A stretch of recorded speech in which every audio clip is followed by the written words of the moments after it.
पवित्र शास्त्र नीति वचन अध्याय 4।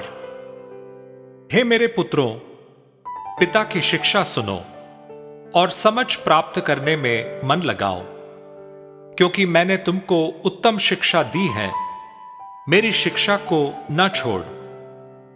देखो, मैं भी अपने पिता का पुत्र था और माता का अकेला दुलारा था, और मेरा पिता मुझे यह कहकर सिखाता था कि तेरा मन मेरे वचन पर लगा रहे।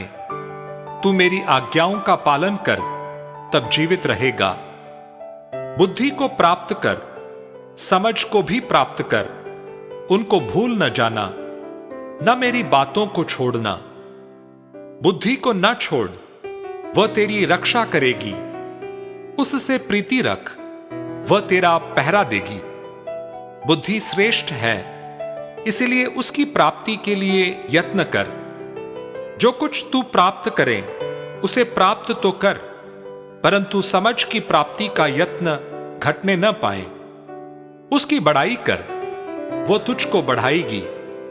जब तू उससे लिपट जाए, तब वो तेरी महिमा करेगी। वो तेरे सिर पर शोभायमान भूषण बांधेगी और तुझे सुंदर मुकुट देगी।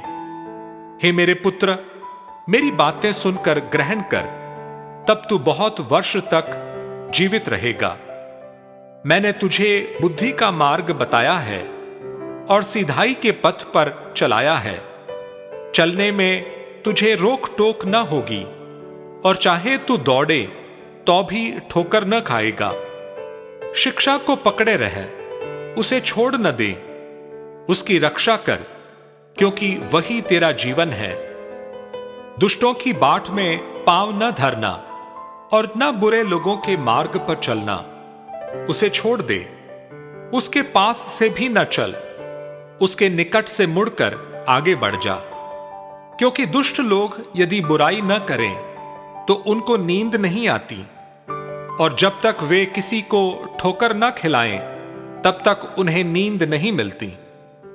वे तो दुष्टता से कमाई हुई रोटी खाते और उपद्रव के द्वारा पाया हुआ दाखमधु पीते हैं।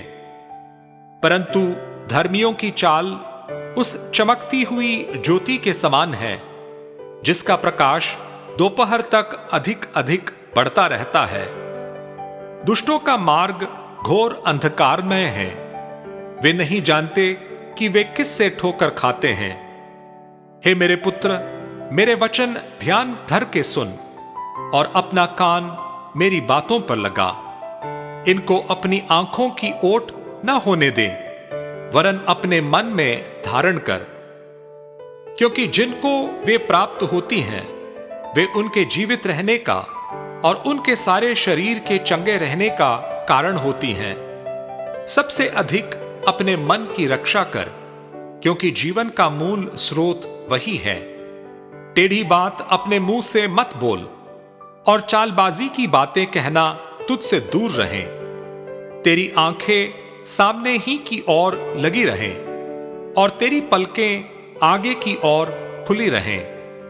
अपने पांव धरने के लिए मार्ग को समथर कर, और तेरे सब मार्ग ठीक रहें। ना तो दाहिनी ओर मुड़ना और न बाईं ओर। अपने पांव को बुराई के मार्ग पर चलने से हटा ले।